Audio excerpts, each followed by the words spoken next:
hair on your head. I mean, that's our world. Oh, that's pretty cool.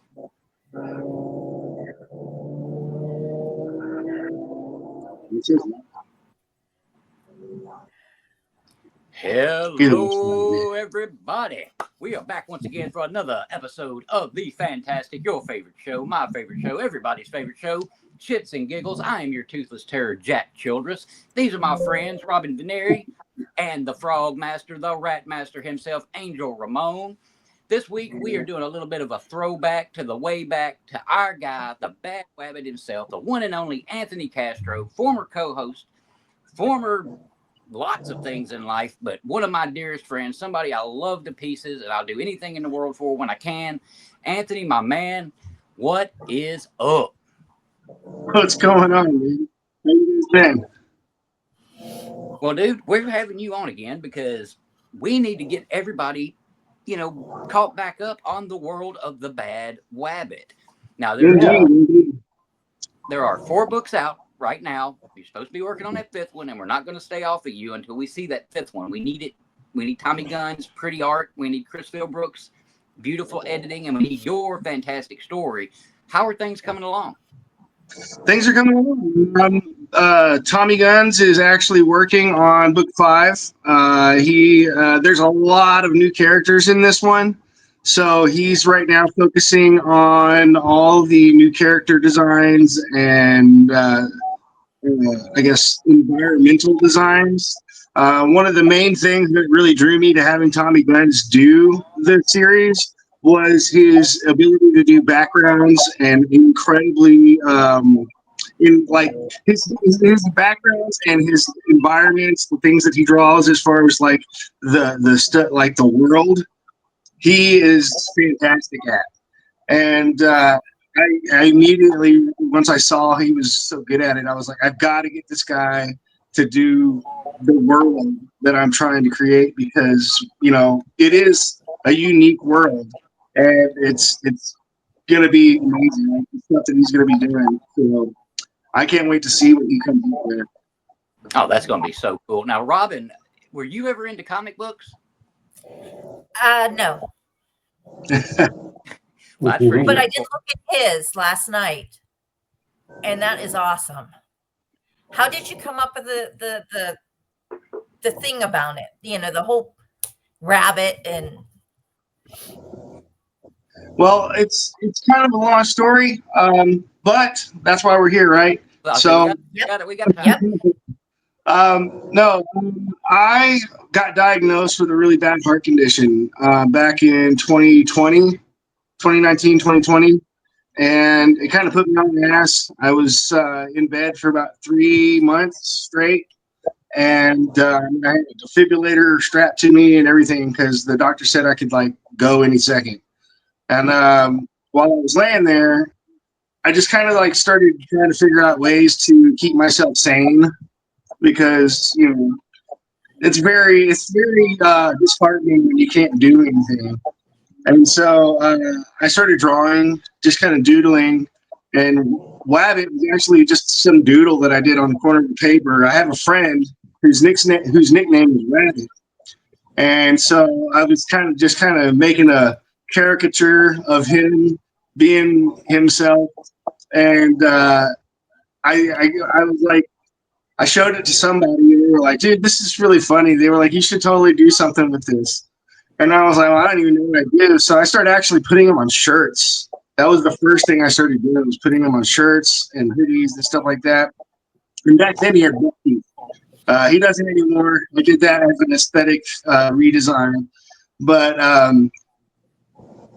people were like, man, you should really do something like put him in a comic book. He looks like a really good character. I think he'd be really cool. And so I started drawing without any kind of script or anything. I didn't have a script. I was just writing. I was freestyling my panels. And then Chris Philbrook came along. Now, Chris Philbrook, I'm sure everybody knows him in here. He was one of my favorite authors. He's been one of my favorite authors since the first time I read Adrian's Undead Diary. And I've read every single one of them. a million times, and some of his own series as well. Then I wrote Chris on Instagram, and I said, "Hey, Mr. Philbrook," because back then I called him Mr. Philbrook, not fucking Chris.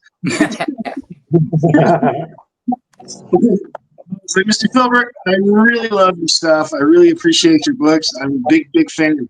And then he started following me and saw that I was doing this comic book that I had no script for. And he was like, "Do you have a script for this?" And I was like, "No, I don't. I'm just kind of freestyling." He was like, "Make a script."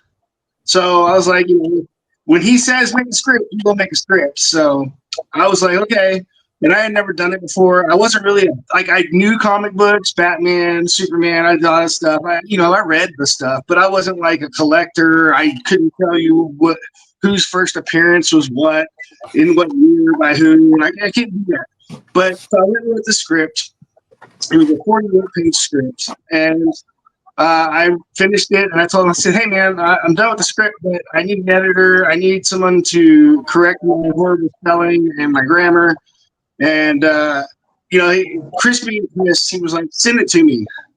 And I was like, "Dude, you're like famous in my eyes. Why would you want to do that?" And he's like, "Just send it to me." So I sent it to him, and I sat around for a nervous 3 days, and I was like, "Oh God, he's gonna say this sucks. This is terrible. Get rid of this. Stop doing that. Stop writing in crayon." So, but he read it, and he actually wrote me back and said it was really good and that he would edit it for me. And but his only suggestion was we took the first script and split it into two. So that's how you get books 1 and 2. They were actually the first script. So that's pretty interesting bit of knowledge not a lot of people realize. That's why if you read books 1 and go straight into book 2, they really go seamlessly from one to the next. Is because they read the same book. But yeah, I mean, ever since then, Chris and I got really close. I love Chris to death. He's edited every single Bad Wabbit since, and I never quit tooting his horn. I'm sure he'll take that the wrong way, but guaranteed, absolutely. Yeah, it was a long process. It was a long, hard process of learning. Chris was there for me the entire time. Anytime I had questions, I could bug him, and he helped me along the path. And Bad Wabbit actually has come into his own. It's crazy to see how many fans there are. I'm just some guy who had an idea, and I made the best out of a bad situation, and it's just really incredible to have so many fans and friends. I've met so many people that started off as fans, and now they're just like my best friends. Like, I love them to death. So, I mean, Will and Jack included. So, it's been a journey, and I'm very appreciative of it. Okay, well, I want to bounce back real quick to Tommy Guns. Now, early on in the first book, there's one what do you call them? A cell, one shot, one box, one screenshot that just, I love it. I would actually hang this on my wall as a poster if you had those made. Hint, hint. And it's this one right here. Whoops, camera's wanting to fight me. Right there with the space shuttle bar, the moon in the background. It's so simple, and yet it draws you into the artwork of what he does. I mean, and then he can get even just more complicated, more stuff on the page, more stuff in the thing. He can hit so many different ways. So as you're turning the pages, you're constantly getting more eye candy, more, more visualization that's telling the story along with your story that you're telling him. And that's what I wanted to tell you. He is actually not a comic book artist by trade. He was an animator. So he does animation, Japanese kind of animation, all kinds of animations. And I convinced him to do it for me. And he brings animated life to every still frame. It's like you can see it moving, even though it's standing still, And that's what is like so unique about Tommy Guns, man. And he's just fantastic. Such an understanding guy. And I'll give him something and be like, no, I kind of want this. And he'll be like, are you sure? And like, I can tell when he says something like that, are you sure? I know he's got a better idea in mind. And so, I don't even really argue with him about it anymore. It's like, that's what I did. That's what I wanted. But you do what you're going to do, and we'll talk about it. And 99.9% of the time, he'll come back with something way better. And I'm like, yeah, okay, you can do that. Yeah, it's like, yeah, no, that's what I meant. That's what I meant. Exactly what you did. Wow. Jack pointed out that one scene with the space shuttle, and he said it was like awesome. Yes, that was my favorite scene. Just it was so cool. I tell you, there's a little nugget of there's a nugget in that picture, and it's the star itself, because Wabbit is literally chosen by fate, and that's the star of fate shooting overhead. That's the night that he was chosen, and so it's philosophical in its subtleties, but you will learn throughout the series that star actually did mean something. It wasn't just some thing to brighten up the scene. It was actually there for a purpose. I love little Easter eggs like that throughout the novel or your books or, TV shows and stuff. I love Easter eggs. Also, in book 4, I believe, you also realize that point of view was actually Talking Pig's point of view. This is true. You remember? Mm-hmm. Now, my thing is, and I know I've asked you this in the past, but we got new eyes, new people checking us out, all that. So I'm going to ask, because a lot of people are going to wonder, is this going to be like the X-Men, like Superman, like, these long running things, or is this thing going to be like a good old fashioned series, beginning, middle, end, story told? As of right now, it is definitely going to be a middle end, beginning, middle, end. There's going to be a definitive end to the Bad Wabbit series. I have it in mind, but I'm also keeping the option open depending on the fan and what they want. Whether it's going to keep going, maybe with some spin-offs. I do have spin-offs plans, but I want to finish Bad Wabbit first. I have the Anthro Wars spin-off that I'm trying to do, which is a prequel. It's going to be about how the animals started mutating into humanoid creatures and how humans were affected by that, and how there was the war between anthros and humans, and that's going to be a thing.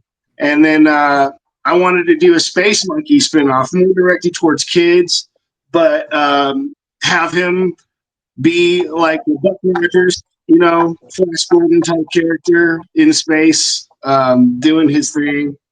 And then, of course, I wanted to do a spinoff with Foxy, show her pirate adventures and stuff like that. We get to see more of the Red Fox, her ship, and there's some things in the works that I have in my head that I'm ready to get done, but I just want to get Bad Wabbit done. Not to go too into it, I've been going through a lot this year, and it's been kind of hard to focus on the writing aspect. But I did start book 7. Book 5 and 6 are done, and book 7 is in the works, and it's going to be really fun, man. I think it's going to be an amazing ride. And one of the biggest questions I keep getting asked is, are we going to make this a cartoon series? And I'm telling you, if I could find the right people to do it, Tommy already agreed to animate it. And if I could find the right people to be the voices and actually get it done, then I would be more than willing to do a cartoon series, whether I had to do it on YouTube, maybe sign a Netflix deal, who knows? But that would be great. That would be the way. Now, I'll tell you, I don't know if this is something that they do or not. but I would absolutely love to have Sound Booth Studios and specifically Jeff Hayes as one of the voices for the character in Bad Wabbit. The Dungeon Crawler Carl voice, oh my God, he would knock it out of the park. And Sound Booth would knock it out of the park. My dream was crushed as far as his voice, because in my head, ever since the very first day I created the comic book with Bad Wabbit, I always had Bruce Willis as Bad Wabbit's voice. Ah. That's who every time he talks, that's who I hear. And so it's like he got dementia or whatever, and it kind of like, oh no, I lost my Wabbit, because I was aiming high. Well, hey, you know, maybe you have to go down a notch. Just get Frank Caliendo, because I'm sure he can do a great Bruce Willis. You know, so I mean, Anthony, I gotta tell you, what I really love with the detail in these comics. One of my favorite scenes was the pig saying, "I don't want to be bacon." I couldn't stop laughing at that. So I wanted to ask you, Castro, what was your favorite character to write? And you know, and who tends to be the fan favorite? My favorite character to write actually is Wabbit, just because I can relate to him. I do write him from my perspective. I was a ruffian. I grew up in a very rough time, a rough life, and I've seen things most people only see in movies. And so while I do exaggerate a lot of the things that he's been through, they are inherently some of the things I've seen and lived with myself, especially book 3, Roasted Rabbit. That was a very hard book to write. I had to set the keyboard down a couple times and collect myself, because that's a very deep, personal book.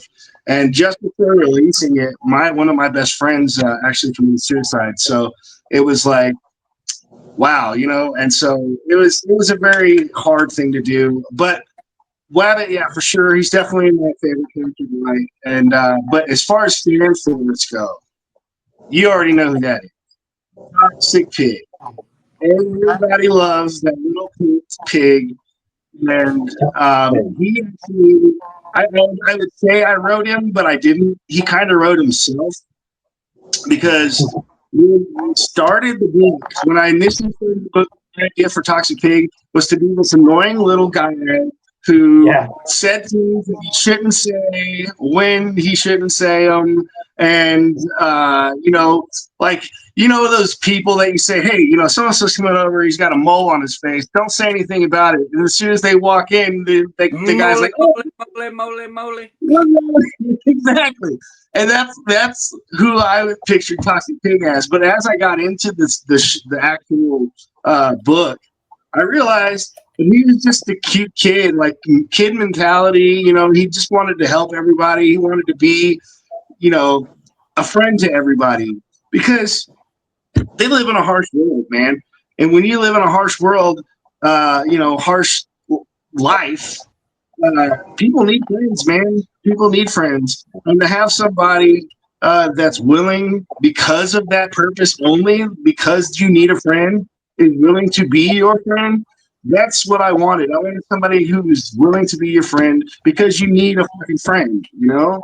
And I try to be like that sometimes. You know, I had a friend of mine compliment me one day. We were out, and I saw this guy, and he looked me down. I was like, I'm going to be that guy's friend. I'm going to go over there. I'm going to be that guy's friend. He goes, man, that's why I love you, Castro. He's like, you're always doing stuff like that. And it's true. You know, I gravitate towards the outcast and the people that look like they need a friend, because I know what it's like to need a friend, and I hate having people needing a friend and not having one. So that's Toxic Pig. Okay, he's a part now, here's the thing with Toxic Pig, though, and we've got to touch on this. Why is he named Toxic Pig? So in book 4, we kind of get to see a little bit of where he comes from. There's actually a classified government file that kind of gives insight to that. But if you haven't read the book, I'm not going to spoil it for you. I will say that He is a government experiment. He's not an orphan like the rest of the animals.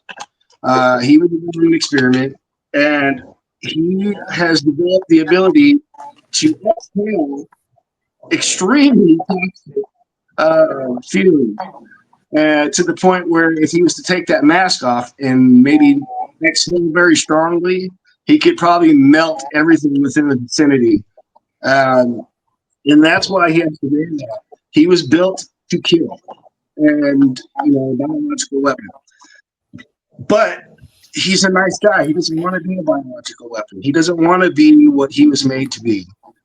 And he does that, I think, beautifully. Because, he is everything opposite of what he was intended to be, So I think Toxic Pig is probably one of the best characters in the whole series, besides Wabbit himself. Because, the struggle it must take to see somebody in trouble that you like, you love, and not be the thing that you're supposed to be to save them is a very hard decision, And I think we're going to talk about that later on in the series. We're going to show him, he's going to lose it. He's going to lose it. And we're going to get to see what he can really do.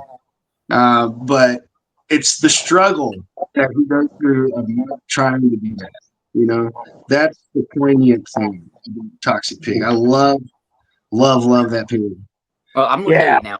You know how in like the old Friday the 13th movies, the big thing with a lot of those was everybody anticipating towards the end of the movie when you knew you were going to get to see Jason's face. At some point or another, the mask was coming off. You're going to see it.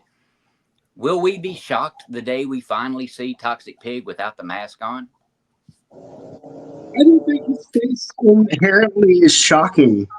It's he's a pig, but it's what comes out of his orifices that's shocking.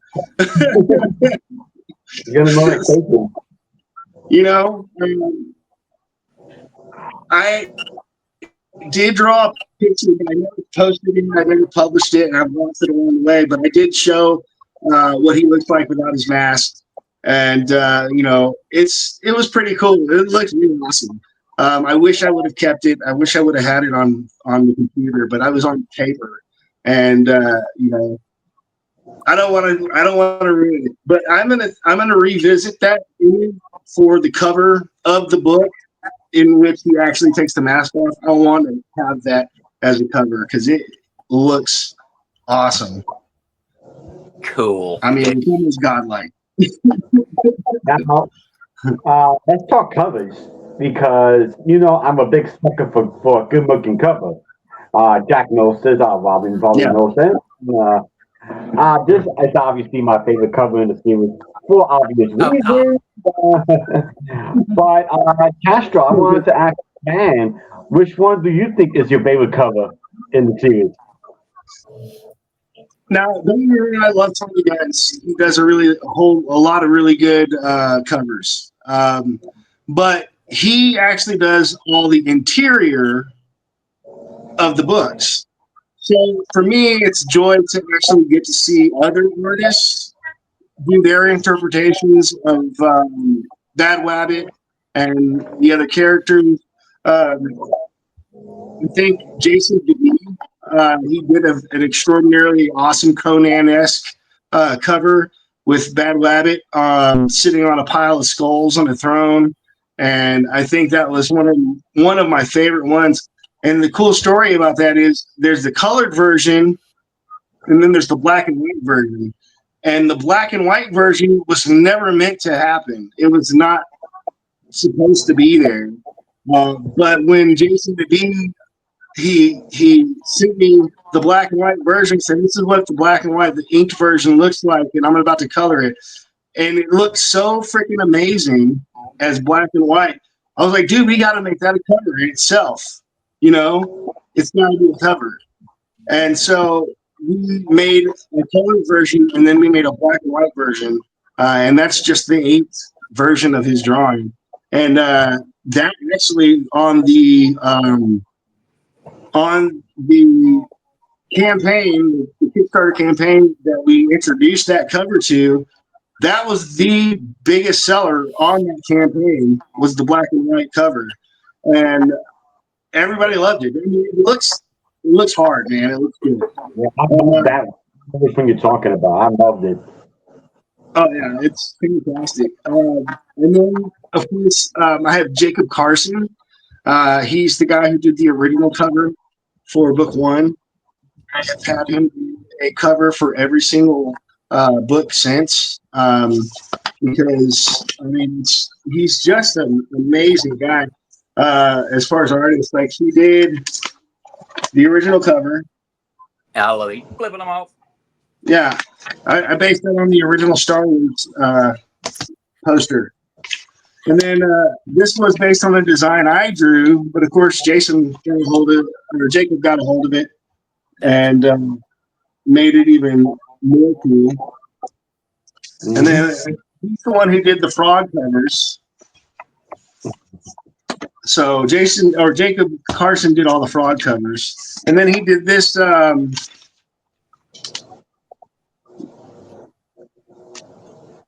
Beastly. Oh, yes.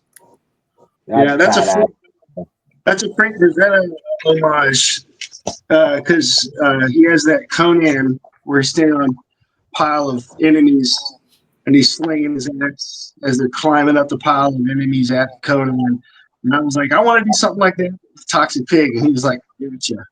And he made that. Man, that's one of my favorite covers, with Toxic Pig fighting off the Skish, as I call them. Now, of your enemy characters, which one is your favorite? I mean, obviously Foxy's great. She's a great character. We're gonna get to see a lot of her in the past here pretty soon, because everybody. See, the point of this is the point of my characters are that they live in a really messed up world, and everybody has been through some kind of trauma. You know, it's a post-apocalyptic world. There's no law really outside of the Penguin Empire, and they're not really lawful either. You know, so everybody's had it, and everybody's dealt with it in a certain way. Bad Wabbit, you know, he fought and climbed into a bottle, and that was the way he dealt with it. Foxy, she took off with pirating. That's how she dealt with it. Toxic Pig, he chose to be a friend to everybody. He chose to pick the light out of the dark, you know? And so everybody deals with it in a certain way. But Foxy's got a deep story, and she, you know, not to say too much, but like Vegeta is to Goku, how they started with his enemies, that's going to be kind of how Foxy turned out for Wabbit. And so at some point, we're going to get to see her past, and we're going to get to see what drives her to be the way she is now. And then the acts of Wabbit in the upcoming series, she's going to probably have a little change of heart. But until then, you know, we're going to get to see her be the baddest Fox that she can be. And it's going to be great. I'm actually really excited to get to her story, because it's very, I think a lot of women in particular are going to be able to gravitate towards it and, you know, relate to, you know, what would a woman go through in a post-apocalyptic world, you know? It's a lot. So imagine, you know, taking that world by the reins and saying, you know, fuck it. Guys, just go for it. All right, random question time. Just to throw you off a little bit. Now, you post a lot on Facebook of you cooking, you know, making different meals and this, and that, and the other. What would you say is your signature dish? Chicken and dumplings. Dumplings. Oh, I don't do traditional chicken and dumplings. I actually call my version the lumberjack chicken and dumplings, because most people, they get these little bitty dumplings. You know, I use whole biscuits So like, each dumpling is about the size of my head, and I think that because like I'm like that's the best part of chicken and dumplings is the dumplings. So why make them so small? I want a big dumpling. I want my dumpling to take up the whole bowl and just drop a little bit of chicken and stuff on top of it. That's good for me. Well, So heck yeah, that's what I do. Well, you need to go ahead and come on over. So I got a can of biscuits in there right now, and I can go get us some chicken. So we can just go ahead and get you to work. That's good stuff. Yeah, I definitely did, man. I love making that stuff. Anthony, I have a question from somebody. Oh, Which you Okay. knew it was coming. It's from Lee. He says, I know a lot of authors use your life to a point in their stories, like the books I've written with Javin, Jeff, and Peter show up in all of them. Do you ever see your life bleeding over into your story? yeah. I mean, like I said, a lot of Wabbit comes from my past. I grew up heavily in gangs. I've seen a lot of people perish in front of me. I've seen a lot of things that and I think that's why I deal with a lot of trauma. And but that's what Bad Wabbit was supposed to be, was my outlet for that trauma. And so I kind of just write from that perspective. Like I was a real bad alcoholic for a while there, and much like Wabbit, in fact, there's the very first scene where you meet Wabbit and he passed out on the couch with a bottle, and he gets up and he's stumbling around and he walks out of the trailer and he throws up, and then he's like, "Better," and then he wipes his mouth and he goes and gets another bottle. That's how I used to be, man. I used to be that bad, and so that was taken directly out of my life, like how I used to be. And I quit drinking. I've been actually sober for about, like, completely sober, no alcohol at all, for like last 4 weeks or so. And I'm trying to do that journey. But yeah, a lot of my life goes into that book, and a lot of the stuff that I've seen, while exaggerated in the comic book, I've walked in on my friends OD'd and dead and OD'd. And that's like book 3 where he walks in on his mom. I've witnessed that kind of stuff. So I write what I know, and while it may be exaggerated or taken out of context in some sorts, it always is something that I know best. So that's Wabbit is a personification of handling your trauma and becoming a better person by the end of it. That's what I want Wabbit to stand for. Is by the end of the books, end of the series, he's going to be completely changed from what we met. Right. Very cool, though, man. I mean, when you can reach into yourself and bleed out onto a page, onto anything, to express yourself, to show people that there can be another way. I mean, that's a powerful thing. I mean, that's almost like a superpower, because not everybody can do that. A lot of people, they just keep everything bottled up. They keep everything inside. They don't express themselves in any way, shape, form, or fashion, even just simply talking to someone. So, I mean, that's to be applauded.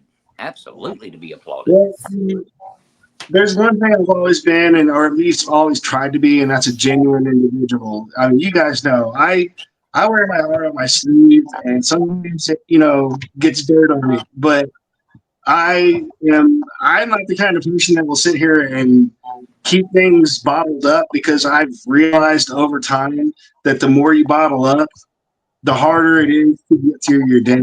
And being able to just get it out, I don't feel everybody's, oh, well, you didn't have to tell everybody everything about you. And it's like, well, trust me, as much as I tell you, there's a lot I don't. But I still don't know it, and I'm going to say, hey, if this is how I'm feeling, that's how I'm feeling. And I'll tell you straight up, what you do with that, that's yours. That's your emotions and feelings that you have to deal with.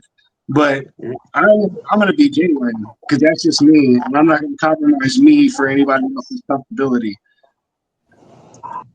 Damn Skippy. Yes. All right. Another random question. If you could go anywhere on the planet at any time you wanted to, where would be the place you would go? Well, there's two. There's two places that I would choose. I don't know if I would have one or the other over the other, but definitely either Japan or Ireland. Well, Okay. that's two completely different cultures right there. Now, what is it that draws you to those two different places? Well, Ireland always had affinity for their culture, the green, the belief in leprechauns. You know, I guess the Fae. You know, and I've always been a fan of that kind of stuff. So I'd like to go to the place where it's all kind of like originated and very deep in their culture and deep in their lore, and kind of bomb around the island and check it out. See, you know, I can. Who knows? Maybe I can go and get me a fairy wife. Yeah, one can dream. A green-eyed, red-haired lass.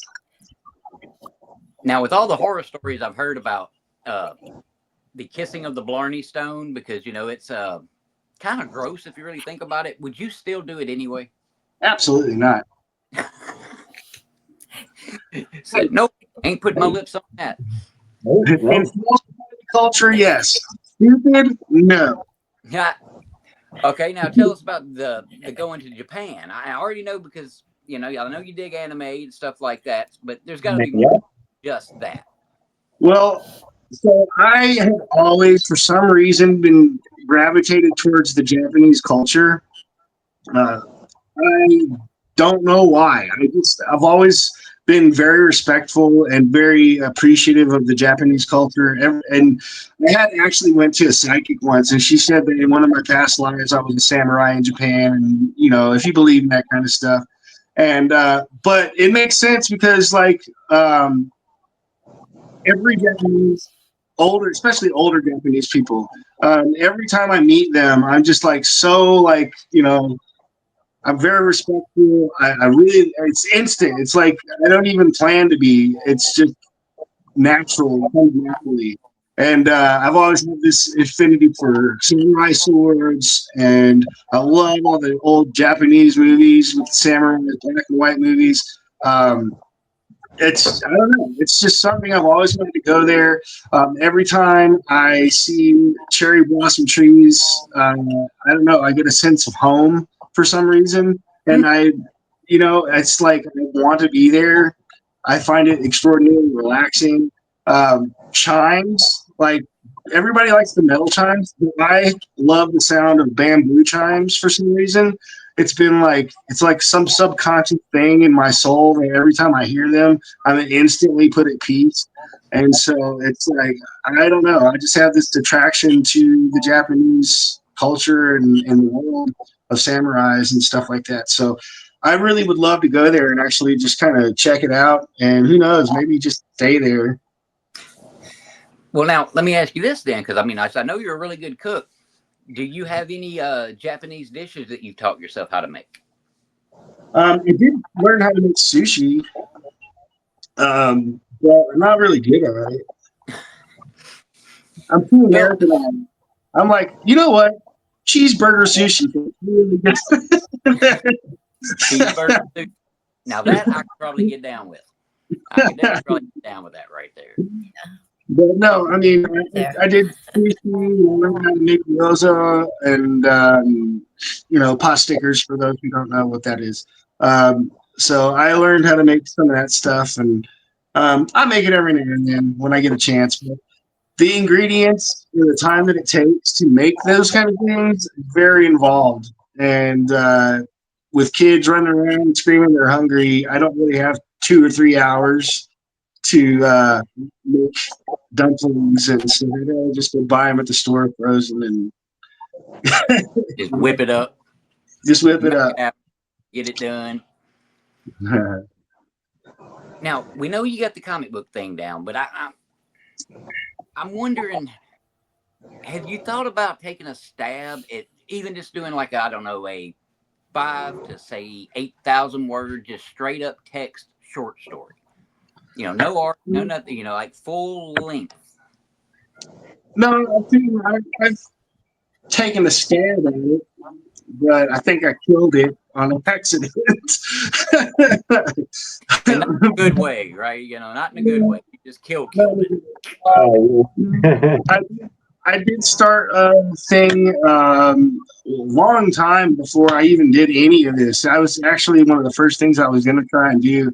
It was called the Unbelievable Adventures of Asher Jacobs, and I named him Asher because my youngest son, his middle name is Asher, and but it was basically a cop gets caught, like a regular street detective kind of gets caught up in the supernatural world and meets this underground society of people who collect mythological artifacts, Thor's hammer, stuff like that.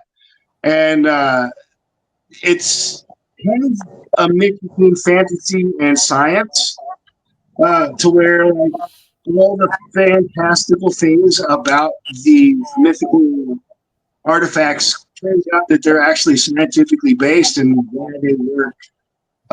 For example, I mean, I don't know if I've ever published it, but for example, one of the characters explains that Thor's hammer actually works in tandem with his armor, and that without the armor, the hammer really doesn't do anything. But it's kind of like, everything has some scientific reason, and but they're kind of stumped because one of the characters, there's no scientific reason for it. Like he's like, he has this cloak that drains his life force, but while it does that, it actually keeps him alive forever. So it's like, at some point, if he takes the cloak off, he'll probably just turn to dust. He can basically transport anywhere on the planet instantly. He can become invisible. He can walk through walls. He's a thief. He was originally a thief back in the ancient Russian times. Back during, I guess, the First Empire. And he's been around for a long time. So he can never take the cloak off. But I mean, it's a really good story in the sense of what I was trying to do, but I never finished it. I actually sent it to Richard Ryan Rose to see if there was a way we could try and help fix it. But that never happened because of all the drama that happened back in the day. But there is one character I thought he would gravitate towards, and he is a computer whiz, Bigfoot. He's a Bigfoot. A computer whiz Bigfoot. There you go, Jack. I was gonna say, being the bear, and ain't no such thing as no smart big feet. He's basically that society's man in the chair, guy in the chair. He can hack anything. He can still find information about anything. And he's very fond of Hawaiian shirts. Yeah, and I'm already envisioning the keyboard. Has to be custom made. Like, oh, yeah. There's no way he's typing on a little keyboard with them big ass. No. And it's really cool. I could probably find it and send it to you and see what you think. It's not finished, of course, but I have emailed it to quite a few people, so I'm sure I can run across it in one of my emails. Okay, hell yeah, I'll take a look at it. Maybe we could finish it. Yeah. Oh, hell yeah. We can try. I got a random question for Anthony. Question. So Anthony, if you had the option, there was a time machine, it was operational, and you can go back in time, and would you go back? But the stipulation is anything, the effects are permanent. So if you go back in time, you change anything, it becomes permanent, and you may or may not have a chance to go back to your present time. Would you still go back in time? Yeah, I think I'd go. That's a good one. I think I'd go back to the Wild West and I would rob Wells Fargo for everything they have, and I would stash it away and hopefully get to come back here and find it. I bet it'd be worth a lot more. All the gold. And, and if I couldn't, I'd leave like a Post-it note at a post office to be sent somewhere at a certain time in the future and hopefully find either me or one of my ancestors, my sons or something, and be like, hey, go here, dig this up. You're welcome. Damn, sounds like you've had this actually thought out. That's so scary. Well, that's a good story. Yeah, really. So there's something else to think about working on. What's going to make you just all the time have to write? You're just going to have to figure out a way to not go to work. The kids are going to have to figure it out themselves. You're just going to have to be at the keyboard 24/7. I think of stories all the time, and it's just the ability to actually get to sit down and write them that I struggle with. I have Paranormal Kids Club, which is another kid-based comic book that I actually started writing. It's kind of like Goonies meets Scooby-Doo. So, you got these kids, they range from like 8 to 13, and they have this little Paranormal Kids Club, and they start getting involved in actual paranormal cases and solve them because one of the kids is actually a psychic who can see the spirits. And so he really interviews the spirits, why are you still here? I've been looking through my journal and this and this and that. And they find out the journal is that direction for gold that someone buried a long time ago, and stuff like that. So, Okay. Oh, keep going. Sure.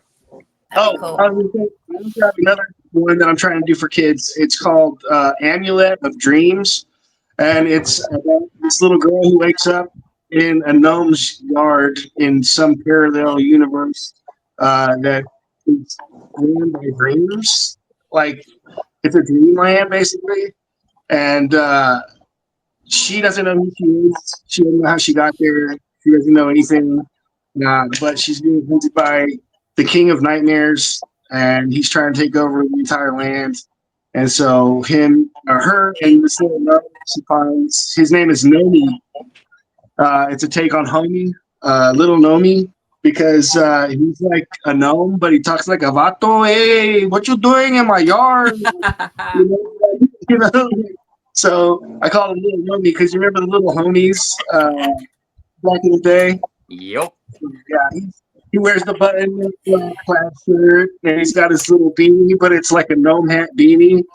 And so it's pretty funny.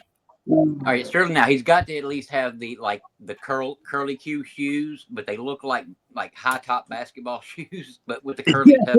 That would just have to be a thing. Yeah, he's got all that stuff. It's so funny. I think he's even got the chain wallet. Oh wow! So yeah, but yeah, I mean, I got all the stuff I'm working on. I'm sorry. Go ahead. No. I was just go for it. Oh, I was just gonna say, is there a genre that you will not write ever? Ever? Well, I do have a lot of friends that write it. I don't think I could ever get into like the really gory stuff or the real sick stuff, the Splatterhouse stuff. I don't think I could ever do that stuff. It's just not me. While I don't know anybody for doing it, if you can do it and you can do it well, then go for it, But I just don't see me doing it. Again, like I go back to my growing up. I've seen a lot of really horrible stuff, and I don't like revisiting it in my head, So I stay away from that kind of stuff. Like I can't even watch stuff like Hostel or Saw or anything like that because it's just too much for me. But yeah, I mean, like I would on the other side of that coin, I would love to do like a good I guess, a romance novel. I know. I was about to say you didn't say no to romance. I was waiting for Yeah. that. I wouldn't mind doing it if I could do it in a good way. You know, like I think my version would have to have a little bit of action in there, other than just lovey-dovey kisses and hugs, and you know, it would The have to other be stuff. kind of along the lines of James Bond meets Romeo and Juliet, maybe, I don't know, something like that. But it would definitely be cool if I could get into that. But that's neither here nor there. So don't take my word that it's going to ever happen. It would be cool though. Yeah, I got your first title. Anthony does The Fey Nation. Make it a fantasy romance. Right there. There you go. And he had to take a drink on that one. He's like, hang on, hold up. All right. Got him thinking. Yeah, get out of your So head what's there. the timeline of your next release? Well, it would have already been released. We had a lot of things this last year had not happened, but because of things that did happen, I am probably going to be doing it next year. But if I can do it next year, I'm going to try and get at least 2 or 3 out next year. So I'm working diligently to try and finish book 7 so that it can be edited and ready to be drawn by the end of next year. Because right now we still got 5 and 6 to go through, so I got a little time. Okay. Sounds good. Well, hell yeah. All right, here's another random question. Uh-oh. What Here we is go. your favorite pair of underwear? Brand and color. Okay. Man,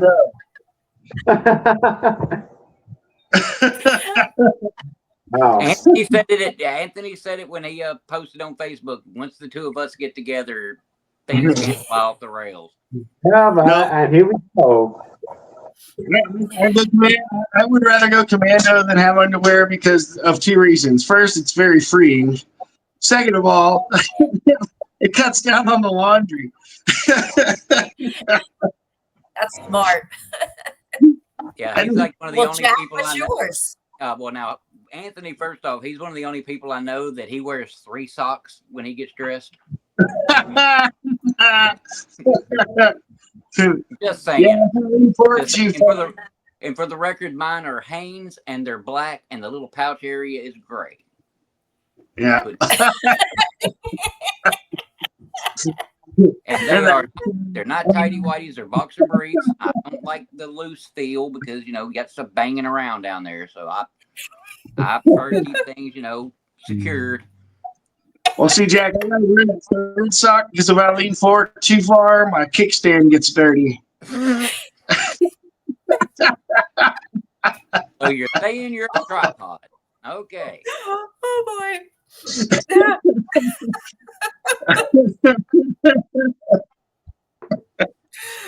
Yep. Show up for the tacos, you get the full show. I think the train is crashed, Jack. Yes, somewhere right now, Jeff is shaking his head and smiling.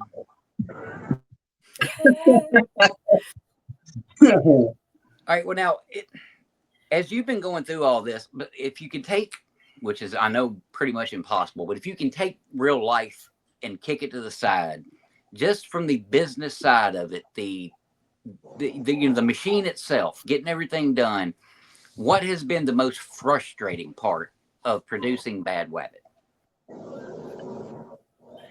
Time, it's really been hard to find time to sit down and just focus on especially this last year.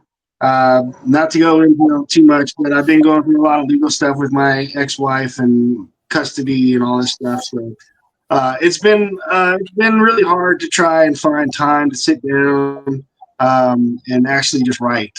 I got my kids and I've got work and I've got court stuff. I've been at the legal law library doing research whenever I can. And it's just been hard. Hard to sit down and do it. And then my laptop broke. Well, it didn't break.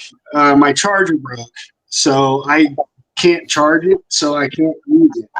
But I would usually take it with me wherever I went, and if I ever had a chance to sit down and write, I would just take 30-minute breaks from work or whatever, and do some writing or whatever I could. Go to, when I was going out to the bar a lot, I would go sit in the corner, have a drink, and write on my laptop. And people would be like, "What are you doing?" "Oh, well, let me tell you." And then we'd go into the whole Wabbit universe, and they'd be, "Yeah, that's really cool." We actually had people buy comics from me from just asking about it, So, Well, this shirt, everybody loves the shirt. I get asked about this shirt everywhere I go. "What's Bad Wabbit?" "Oh, well, let me tell you." Here we go. Well, that's the thing. You always got to be promoting. I mean, that's to me is like one of the hardest parts about it, is constantly having to put yourself out there while at the same time not becoming annoying. Like it's like good God, like all the time. It's like, can we take a day off? I mean, there's others out there, and yet you still got to do that. If someone asks you about your T-shirt, you've got to say something. You can't be like, "Oh yeah, it's the thing I wrote," and just be done with it. You've got to get impassioned about it. You've got to, that heart's got to come out. That love has got to show, and that's how you're going to make it.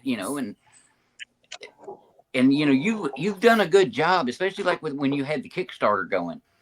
And that brings me to this: when you had the one tier to where if you hit it, Chris would actually come to you and hang out, and you got to cook for him and everything. Dude, what was your pulse rate like as you stood there waiting for him to appear before you? Oh, it was insane. Like I said, Chris has always been one of my favorite authors. And so to have him come to my house, stay with me and my family, eat with us, drink with us, party with us, go out to the club or the bar that we went to, do the book signings. It was just insane. It was really, really surreal. My very first D&D game, though it was cute, we did do it with Chris. So it was really cool to get to do my first D&D game with someone who is a game developer, by heart. So he did a really cool campaign. We didn't ever finish it, and I hope one day me and him get to. But it was fun. It was cool experience all around. And it was really, I would do it again in a heartbeat. Maybe next time I'll go to New Hampshire and hang out with him. He already said it would be cool, but I just don't, like I said, time right now is just short for everything I'm trying to do.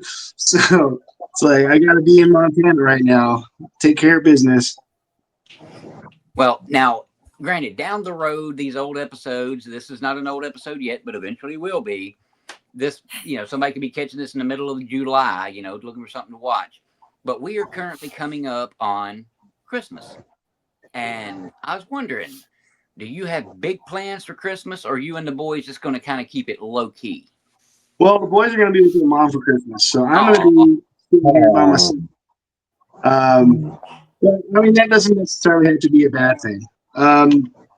Even though I don't drink anymore, I do go to my local bar and hang out with my friends. I drink Sprite while I'm there. They all know it. They know, they're all very proud of me for taking up this challenge and being so good at it. It's like that's my thing. I found that as soon as I walk into the bar, as long as I get a drink in my hand, Sprite, water, anything that's not alcoholic. If I can get a drink in my hand as soon as I walk in the bar, I don't feel that temptation to take those shots or get that beer or anything like that. So it's a lot easier to say no. Like, "Hey, Castro, you want a shot?" "No, I'm good, man. Thanks, though." And so it's been a lot easier for me to keep on track with all that stuff. But what I said, they usually have some kind of Christmas party at the bar that I go to called Hap, and they do a Christmas thing, Thanksgiving thing, New Year's thing for all the people that don't have people, Yeah. So everybody knows each other. So the people that do come, we all we're the family, we all hang out anyway. So it's not like you're just hanging out with a bunch of strangers, Cool. I'll probably do that. All right, well, guys, we're coming up on towards the end here. So real quick, Robin, Angel, y'all got one last thing y'all want to throw at him? Crazy, off the wall, or just strictly business? Hit him with it. Oh, I gotta put my glasses on. Oh, he got to be able to see this coming. Oh, good Lord. Oh my gosh. Are you picking on me for my glasses? Yeah. You were playing with the technology. Go ahead, Angel. One last question, Castro, man. How many issues do you think the Bad Wabbit's gonna have? Well, right now I'm planning on about 21 issues. So it's gonna be a lengthy series. It's not gonna be like 5 books and then that's it. Oh, I got you. I actually write the whole thing as one book, but that's just too much to be put in one book. And so what I think I'm going to do is once all the series is done, I'm going to release one book that continues from beginning to the end.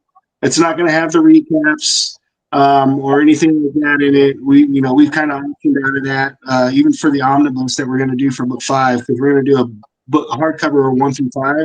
Oh, sweet.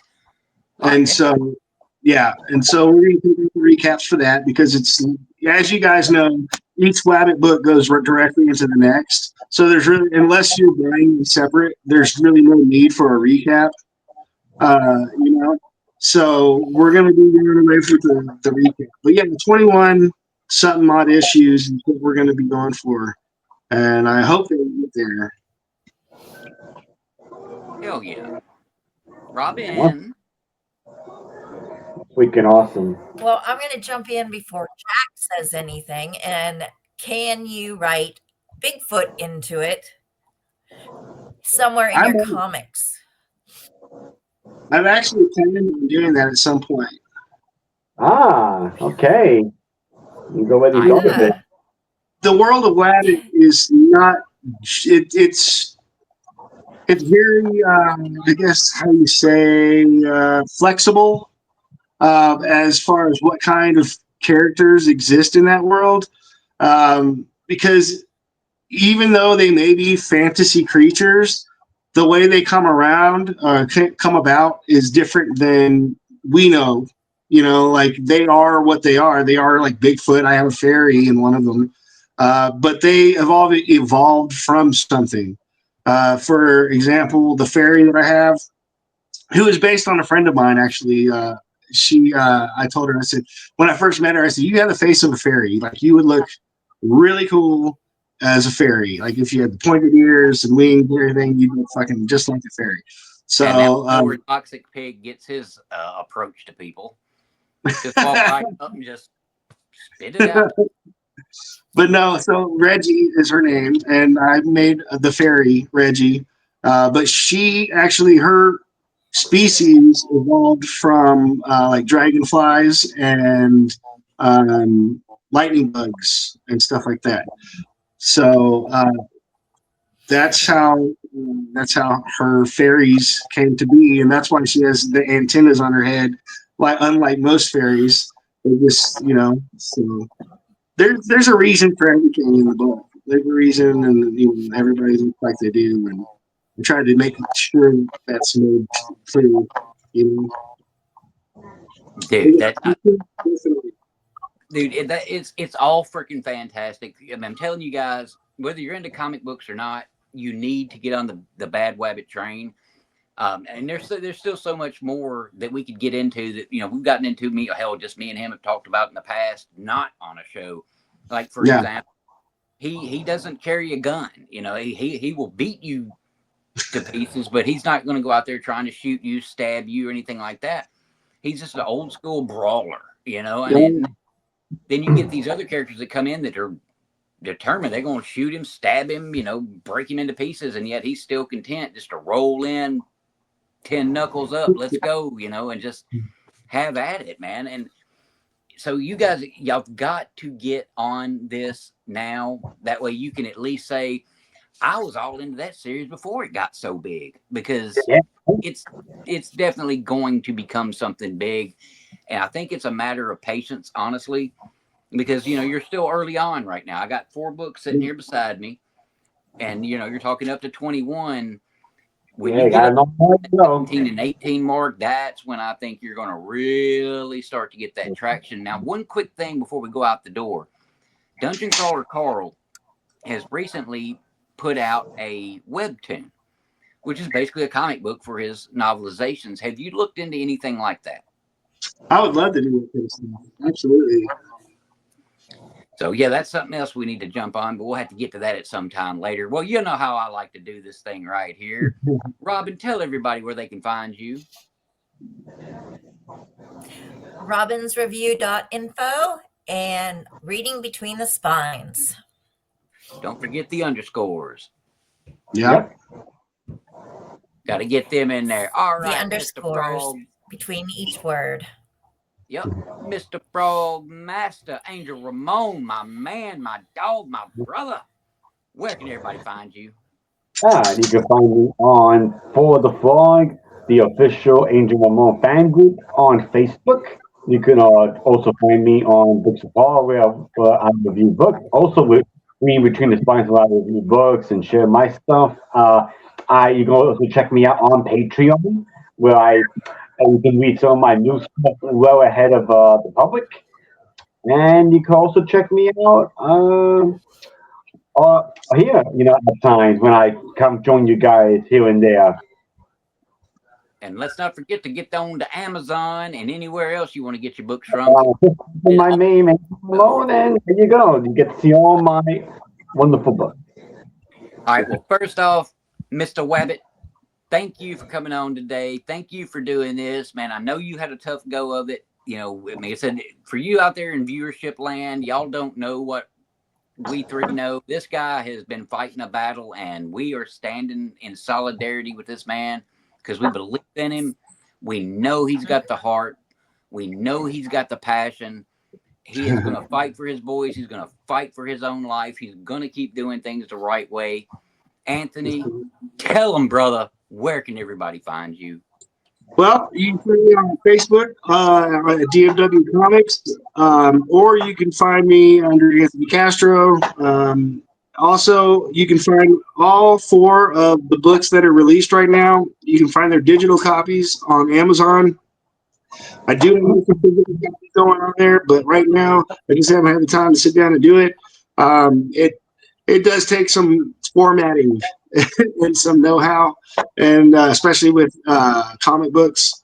So I haven't had time to do that. But yes, you can find all 4 of the books right now on Amazon. Just look up Bad Wabbit. That's Wabbit with a W.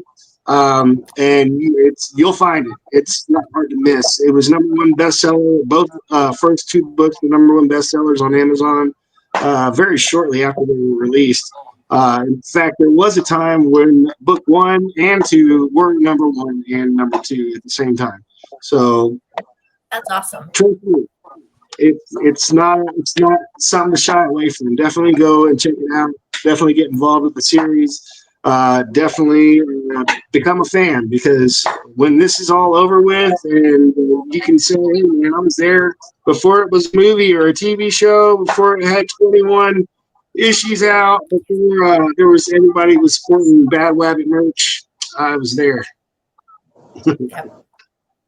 Yep. Well, guys, this has been a fun freaking episode, which they're all fun, but man, when you get to reconnect with friends and hype them up, which is exactly what we're planning on doing next episode, because I did kind of get things mixed up this week, which is normal, I guess, for me.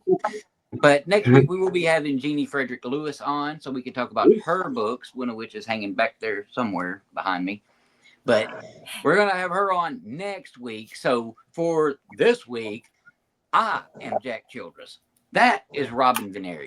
That is the Frogmaster Angel Ramon, and that right there, that sexy bald-headed beast, is the one and only Bad freaking Wabbit. We'll catch you guys next week. Awesome.